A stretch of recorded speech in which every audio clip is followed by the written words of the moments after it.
My name is Roshan Ray. I welcome you again to my channel Mind Your Money. आजकल multi asset funds काफ़ी चर्चा में हैं और कुछ लोगों के मन में ये सवाल है कि अभी अगर उनको इन्वेस्ट करना है तो क्या मल्टी एसेट फंड्स उनके लिए सही ऑप्शन होगा। तो आज इसी के बारे में बात करते हैं कि मल्टी एसेट फंड्स क्यों चर्चा में है आज के डेट में, और इसको अगर सेलेक्ट करना हो तो क्या इंफॉर्मेशन आपके पास होना चाहिए आपके डिसीजन मेकिंग के प्रोसेस में। इसके टैक्स इम्प्लीकेशंस क्या है, क्योंकि मैं टैक्स को लेके काफ़ी पर्टिकुलर रहता हूँ कि वैसा पैसा कमाना ही क्या कि आप रिटर्न बनाएं और उसका एक डिसेंट पोर्शन गवर्नमेंट को टैक्स के फॉर्म में दे दें। तो टैक्स इम्प्लीकेशन समझना भी बहुत ज़रूरी है, उसके बारे में भी हम बात करेंगे।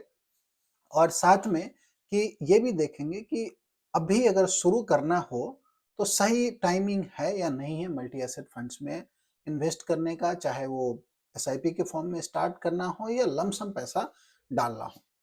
तो इस बात को समझने से पहले कि मल्टी एसेट फंड्स क्यों डिस्कशंस में है, क्यों चर्चा में है, क्यों मल्टी एसेट फंड्स को लेके क्यूरीज आ रही हैं, ये समझना जरूरी है कि मल्टी एसेट फंड्स होते क्या हैं।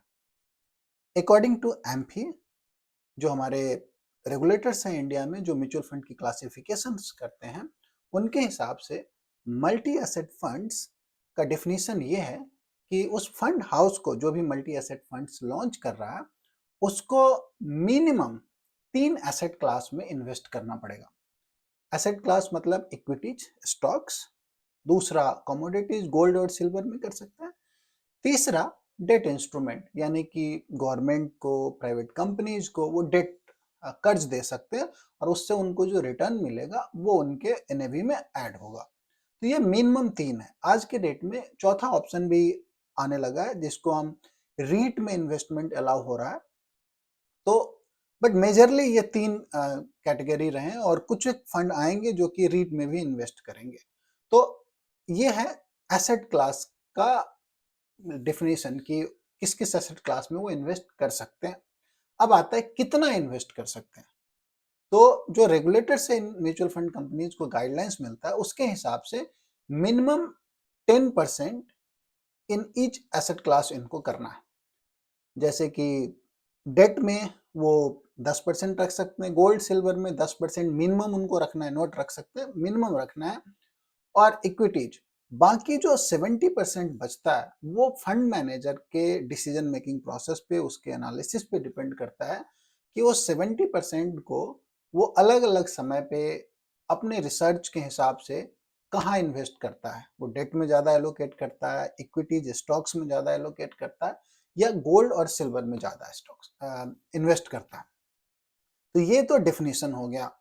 आपको हम कुछ फंड्स दिखाएंगे जिसमें आज के डेट में किस तरह का एलोकेशन उन्होंने किया हुआ है, और उससे आपको आइडिया लगेगा कि क्या हर एक फंड हाउस एक ही तरह से एलोकेशन करके काम कर रहे हैं या फिर उनका स्टाइल, उनके फंड मैनेजर का स्टाइल अलग अलग है। तो सबसे पहले उसको दिखाते हैं, फिर हम आते हैं कि डिस्कशन में है क्यों, चर्चा में है क्यों, और उसके वजह क्या है, एक्चुअल में रीजन क्या है उसके। तो ये है कोटक का मल्टी एसेट एलोकेशन फंड। अब रिटर्न वगैरह को हम अभी नहीं देखेंगे, आप ये देखो कि कहाँ इन्वेस्ट इन्होंने किया हुआ है। जैसे इन्होंने सिल्वर ईटीएफ में 14.5% से ऊपर इन्वेस्ट किया हुआ है, गोल्ड ईटीएफ में 5.5% से ऊपर किया हुआ है। तो कुल मिला के लगभग 20% एलोकेशन जो इनका है वो गोल्ड एंड सिल्वर में। उसके अलावा इन्होंने मेजरली लार्ज कैप कंपनीज में इन्वेस्ट किया हुआ है, और डेट में भी होंगे क्योंकि वो क्राइटेरिया, जैसे आप ये अगर देख रहे हैं गवर्नमेंट को इन्होंने 7.09% पे इंटरेस्ट पे पैसे दिए हुए हैं। ये दूसरा जो आपको दिख रहा है ये भी डेट है, और इक्विटीज है, स्टॉक्स हैं। तो ये कोटक का है। अगर आप इन्वेस्को का देखेंगे कि इन्वेस्को का जो ये मल्टी एसेट एलोकेशन फंड है, इन्होंने एक्सचेंज ट्रेड फंड के फॉर्म में ये यूएस वैल्यू स्टॉक में इन्वेस्ट किया हुआ है 14.8%। उन्होंने अपने ही गोल्ड ईटीएफ में इन्वेस्ट किया हुआ है 11%, और बाकी स्टॉक्स और डेट इंस्ट्रूमेंट में है। लेकिन अगर आप उठा के अभी आईसीआईसीआई प्रूडेंशियल के मल्टी एसेट फंड्स में देखेंगे तो यहाँ पे कुछ अलग कहानी दिखता है। इनके एलोकेशन का तरीका, इन्होंने कहाँ इन्वेस्ट किया हुआ है, कितने परसेंटेज इन्वेस्ट किया हुआ है, और कितनी कंपनीज में किया हुआ है, तो वो fund manager to fund manager vary करता है। जो उनको 70% का बफर मिला हुआ है कि वो कैसे टाइम एंड अगेन उस एलोकेशन को चेंज करते हैं, उसका लेवरेज करते हैं फंड मैनेजर अपने एनालिसिस के हिसाब से रिटर्न को इन्हांस करने के लिए, रिटर्न को बढ़ाने के लिए हुआ है। ये तो बाय डेफिनेशन हो गया कि ये ऐसा करते हैं। अब आता है कि क्यों चर्चा में है, क्यों मल्टी एसेट जो फंड्स हैं उसके रिटर्न आजकल लोगों को अट्रैक्ट कर रहा है। उसका सबसे बड़ा रीजन है पिछले 2 सालों में गोल्ड और सिल्वर में जो रिटर्न आया है वो, खासकर 1 साल में। जैसे ये गोल्ड ईटीएफ, मेजरली जो हमारे फंड्स है वो ईटीएफ के थ्रू इन्वेस्ट कर रहे हैं। तो अगर आप इस गोल्ड के रिटर्न को देखेंगे जनवरी 2024 से लेके अभी तक 103% का रिटर्न दिया है गोल्ड के ईटीएफ ने। अगर आप पिछले 1 साल का देखेंगे, जनवरी 2025 से लेके दिसंबर आ गया, लगभग 11 महीने का, तो 66% का रिटर्न दिया। सिल्वर पिछले 2 साल में 142% एंड 1 साल में 100% का रिटर्न दिया है। सो जिस म्यूचुअल फंड हाउस ने जितना ज्यादा एलोकेशन गोल्ड और सिल्वर में करके रखा, उनका रिटर्न उतना ही बेहतर दिखता है मल्टी एसेट फंड्स में। और ये ह्यूमन माइंड है कि हिस्टोरिकल डेटा के बेसिस पे लोगों को अगर लगता है कि ये फंड पिछले 1 साल में अच्छा रिटर्न दिया है, 2 साल में अच्छा रिटर्न दिया है, कम वॉलेटिलिटी के साथ रिटर्न दिया है, तो उस फंड में इन्वेस्ट किया जाए। लेकिन इस बात को समझना बहुत जरूरी है कि उन्होंने ऐसा रिटर्न क्यों दिया। तो एक तो वजह आपको ये पता चल गया कि गोल्ड और सिल्वर का जो एलोकेशन है फंड्स में होता है, और जिस फंड में जितना ज्यादा था उसका रिटर्न उतना बेहतर दिख रहा है। लेकिन दूसरी एक और वजह है, वो है कि पिछले 1 साल में स्टॉक मार्केट में मिड कैप और स्मॉल कैप फंड्स का जो रिटर्न है वो उतना अच्छा नहीं रहा। वहीं उसके कंपैरिजन में लार्ज कैप फंड का रिटर्न अच्छा रहा है। तो ये जितने मैंने आपको मल्टी एसेट फंड्स दिखाए हैं वो किस तरह के स्टॉक्स में इन्वेस्ट करते हैं, वो सारे के सारे जो मैंने देखे हैं वो लार्ज कैप फंड्स में इन्वेस्ट करते हैं, लार्ज कैप स्टॉक्स में रदर इन्वेस्ट करते हैं, या फिर ईटीएफ के थ्रू इन्वेस्ट करते हैं। तो इस दोनों वजहों से मल्टी एसेट फंड्स का रिटर्न बेहतर है, और जिसके वजह से ये आजकल खूब डिस्कशन में क्यूरीज आ रही है कि हमको कंसिडर करना चाहिए कि नहीं करना चाहिए। तो ये बताने का वजह था कि क्यों अच्छे रिटर्न दिख रहे हैं।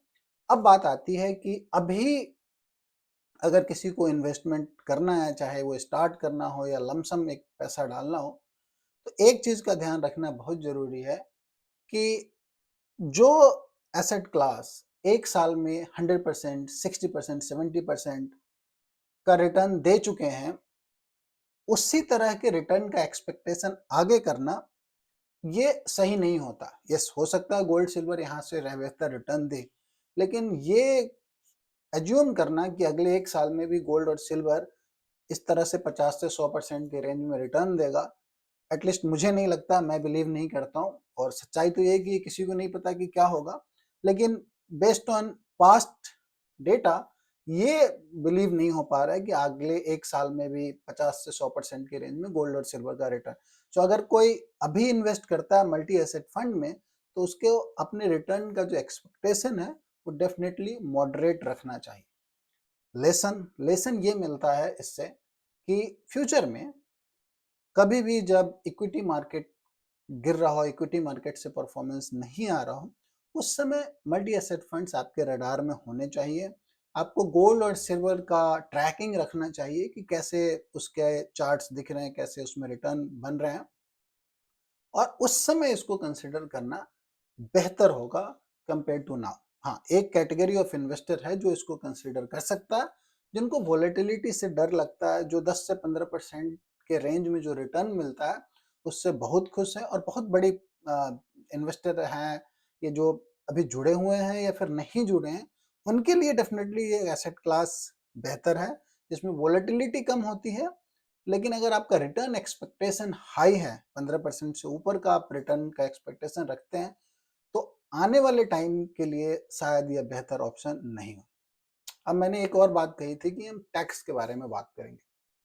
सो टैक्स का ऐसा है कि अगर कोई फंड 65% से ऊपर स्टॉक्स में इन्वेस्ट करके रखता है, तब तो आपको इक्विटी पे लगने वाले टैक्स का बेनिफिट मिलेगा।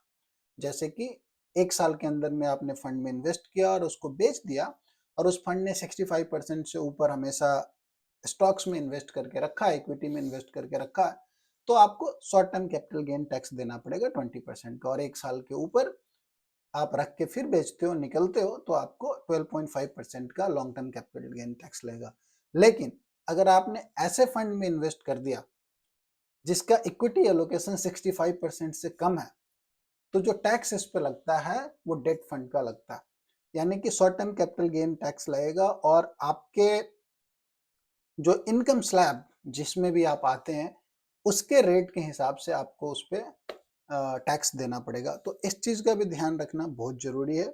हालांकि जो फंड्स मैनेजर हैं वो काफ़ी स्मार्ट हैं, वो अपने रिटर्न को इन्हांस करने के लिए ये कोशिश हमेशा करते हैं कि जो इक्विटी का एलोकेशन हो वो ज़्यादा हो, और पोस्ट टैक्स जो उनके इन्वेस्टर को रिटर्न मिले वो बेहतर रिटर्न मिले। लेकिन आप अगर इन्वेस्ट करने जा रहे हैं तो आपको अपना भी ड्यू डिलिजेंस करना चाहिए, और ये टैक्स वाली जो बात है वो बिल्कुल ध्यान में रखनी चाहिए। उम्मीद करता हूँ कि आपको ये मल्टी एसेट एलोकेशन एलोकेशन का जो कंसेप्ट है वो समझ में आया होगा। क्यों मल्टी एसेट फंड्स आजकल खूब चर्चा में है, और अगर आप कंसीडर कर रहे हैं तो आपको किन बातों का ध्यान रखना चाहिए, ताकि आपको बाद में ये रिग्रेट ना हो कि आपका डिसीजन शायद सही नहीं था, गलत हो गया। सो आप समझें, जानें और फिर एक इन्फॉर्म्ड डिसीजन लें। Thank you so much for watching. अगर आपको वीडियो पसंद आया है तो please like and comment. Thank you.